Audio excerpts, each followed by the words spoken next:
katika yote na wewe itakuacha dunia. Inshallah Mwenyezi Mungu tunazingatio habari tuzingatie ya dunia na tujue tunakwenda na kutoka kwa usul khali.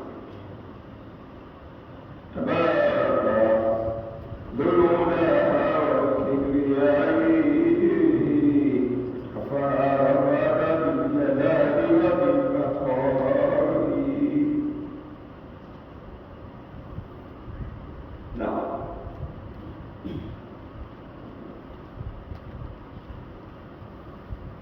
Tunaendelea na somo letu la hadithi ambapo jana tulianza mlango babu amru bil ma'rufi wan nahi 'anil munkar. Zungumzia juu ya kuamrisha mema na kukataza yaliyokuwa mabaya. Tukazitumia zile aya ambazo Sheikh amekusanyia. Mwenyezi Mungu amezungumzia kuamrisha mema na kukataza mabaya, na yale yaliyofanyika na wale waliotenda na nini ubaya acha au wema wa kutenda nini. Tumezungumzia kuhusiana na zile aya tu.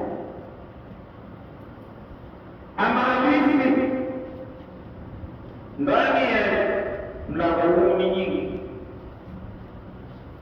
tukasema ni kutaziana zile hadithi. Nasema Sheikh wa amma al-ahadith, ama hadithi ambazo zazungumzia habari hii.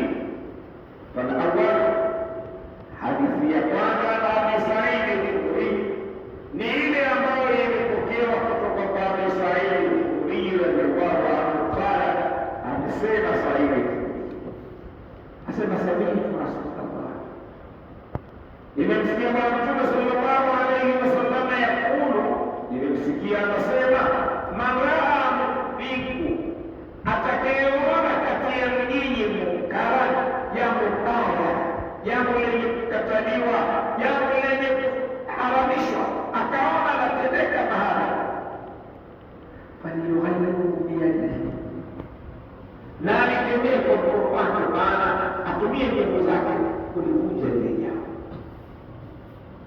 Fa in lam yastati', kama hakuweza kutumia nguvu,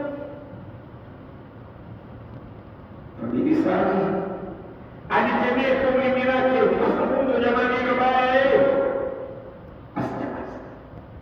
Fa in lam yastati', kama hakuweza kuzungumza kwa ulimi, fabiqalbihi, na alikemee kwa moyo wake, maana kimoyo wadhalika adhafu lilimani, na kutumia moyo ni unyonge wa imani, ni imani nyonge, lakini atumie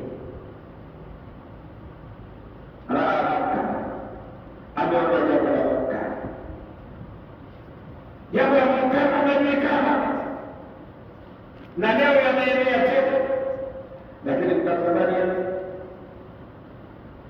kwanza kuna mtu yueleza hapa ni munkar, yule adhulumiwa pata munkar, lakini wewe kutokana na hali ilivyo ukasema au ukakataza watu wa wewe pengine utaumiwa baba na kuna sauti. Sasa je, ikiwa hali imefikiria hivi, tuseme au tupige kelele au tutumie nguvu? Sababu haziwezekani. Hawa ambao wafanya hiyo kazi wana nguvu zaidi kuliko wewe, wanajitayarisha wao wako kazini, lakini nafasi ikiwe una uwezo wa kuingia pale na wewe ukapigana chini pembeni zake, ingia pale, utatumia yale kwa maana nguvu kutumia.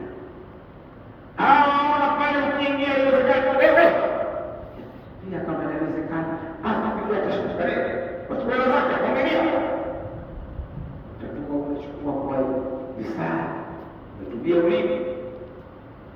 Haya yote sasa hivi yashikana. Mtume sasa maana yafikie